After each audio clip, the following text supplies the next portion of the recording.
ओम श्री गुरुवे नमः।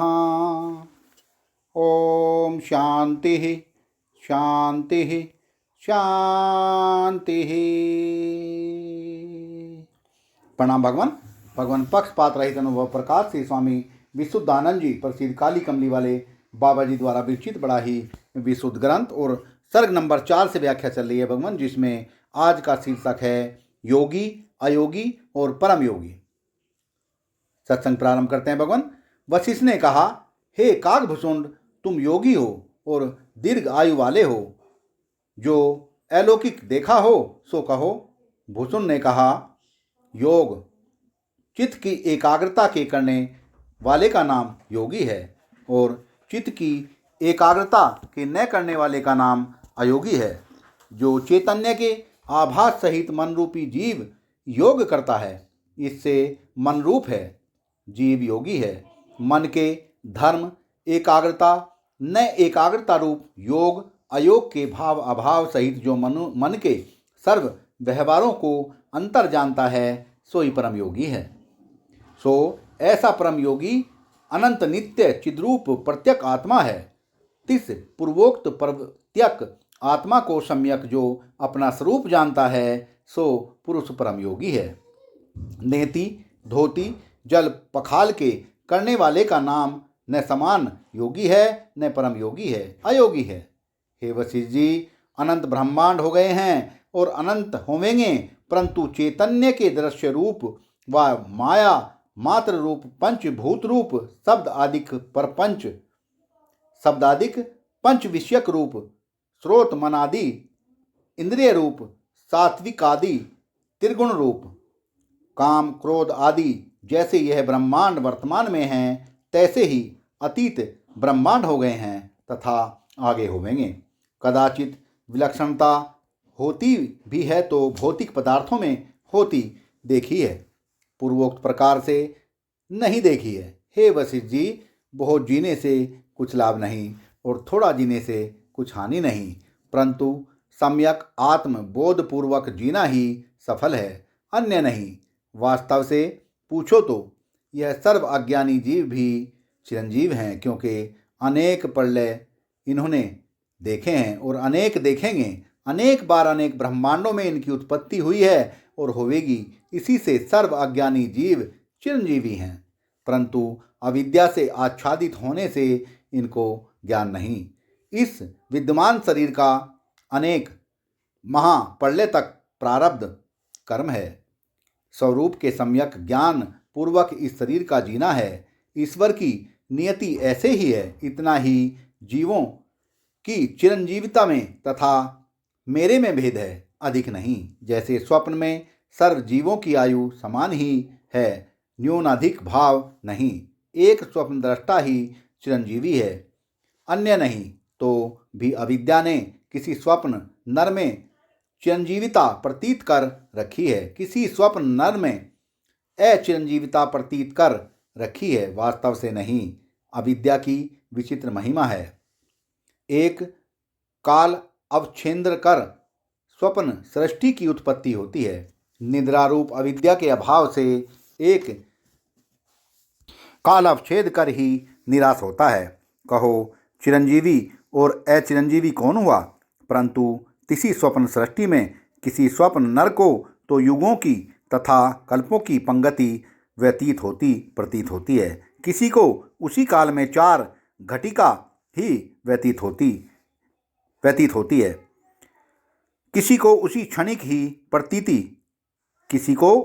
ही प्रतीत होता है। किसी को वही काल चित्तो विषय होने वाले स्वप्न में अनंत योजनों सहित अनंत ब्रह्मांड प्रतीत होते हैं, इत्यादि। अविद्या की महिमा कहाँ तक कहूँ? इससे चिरंजीवी एक चिदस्तु है, अन्य सर्व माया मात्र है। यह कहे काकभुसुंड चुप हुआ है और लोमेश ऋषि आए और कहा, हे साधो, यह मिथ्या मन वाणी का गोचर परिच्छिन्न दृश्य वस्तु दृष्टा साक्षी चैतन्य निर्विकार आत्मा का रोम मात्र भी कुछ बिगाड़ नहीं सकता। जैसे पृथ्वी, अप तेज, वायु तथा तिनके कार्य आकाश में स्थित हुए, आप अपना व्यवहार करते हुए भी आकाश का किंचित मात्र भी बिगाड़ नहीं कर सकते। जैसे तैसे सर्वदेह इंद्रिय मन आदिकों के व्यवहार में साक्षी आत्मा निर्विकार रहता है, कदाचित भी अपने असंग स्वरूप को नहीं त्यागता। यम किंकर ने कहा, हे रोमस ऋषि, सुनते हैं कि ब्रह्मा मरता है तो रोमस ऋषि एक रोम उखाड़कर फेंक देता है, यह बात कैसी है? रोमस ने कहा, यह लौकिक व्यवहार वैदिक नहीं, इससे केवल आत्मा की तथा दृश्य वर्ग की अनंतता बोधन है और कुछ तात्पर्य नहीं है। हे साधो, जैसे तुच्छ आयु वाले जीव सदा जीवने की इच्छा रखते हैं, जीने से तृप्त होते ही नहीं, तथा जैसे अज्ञानी मरने ते भय करते हैं, चक्षु आदिक इंद्रियों से रूपादिक विषयों को ग्रहण करने में धावते अर्थात अघाते नहीं, शरीर की आरोग्यता चाहते हैं इत्यादि अनेक व्यवहारों में पश्चाताप तथा विलाप करते हुए ही जैसे शरीर को त्यागते हैं, तैसे ही अज्ञानी दीर्घ आयु वालों का हाल भी सम्यक तैसे ही जानना। यह व्यवहार सब विद्वानों का अनुभव सिद्ध है, बल्कि ज्ञानी को भी जीना अच्छा लगता है, मरना बुरा ही लगता है। इससे नित्य चिद अनंत निज स्वरूप आत्मा का सम्यक बोध ही श्रेष्ठ है, न्यून अधिक जीवना श्रेष्ठ नहीं। हे यम किंकर, असली विचार की बात सुन।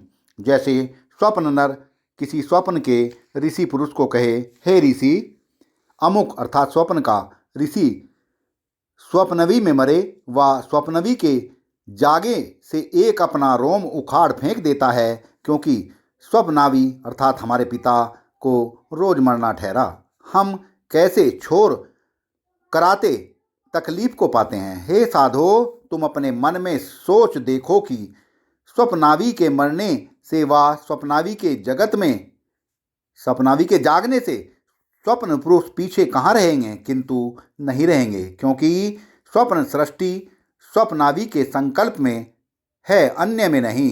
तैसे ही समष्टि हिरण्यगर्भ परमेष्ठि के वा सबल ब्रह्मा विष्णु के माया विशिष्ट चैतन्य ईश्वर के संकल्प में अस्माद आदिकों सहित सर्व सृष्टि है।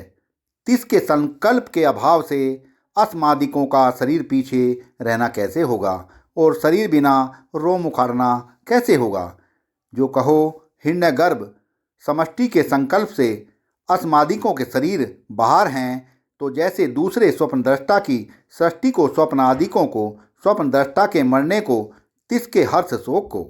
सारांश यह है कि तिसके सर्व न्यूनाधिक व्यवहार की दूसरे स्वप्न के स्वप्न पर जान नहीं सकते, तैसे ही हिरण्यगर्भ की संकल्पित सृष्टि सहित हिरण्यगर्भ को और हिरण्यगर्भ की कल्पित सृष्टि के बाहर अस्माद आदिकों के शरीर जान नहीं सकते। जो हिरण्यगर्भ के संकल्प में अस्माद आदिकों के शरीर हैं, तो पूर्वोक्त रीति से हिरण्यगर्भ को निज आयु के क्षय से सर्व संकल्प को त्याग के विधेय कैवल्य को प्राप्त होते ही अस्मादिकों के शरीर ही पीछे न रहेंगे। रोम उखाड़ना आदि व्यवहार कैसे बन सकता, अर्थात नहीं बन सकता है। इस हेतु यह सब आत्म भिन्न लौकिक बात है। जब रोमेश ने कहा तो सब ने सच्ची बात सुनकर शलाघा की और बहुत हर्षित हुए। सत्संग को विराम देते हैं भगवान। प्रणाम भगवान।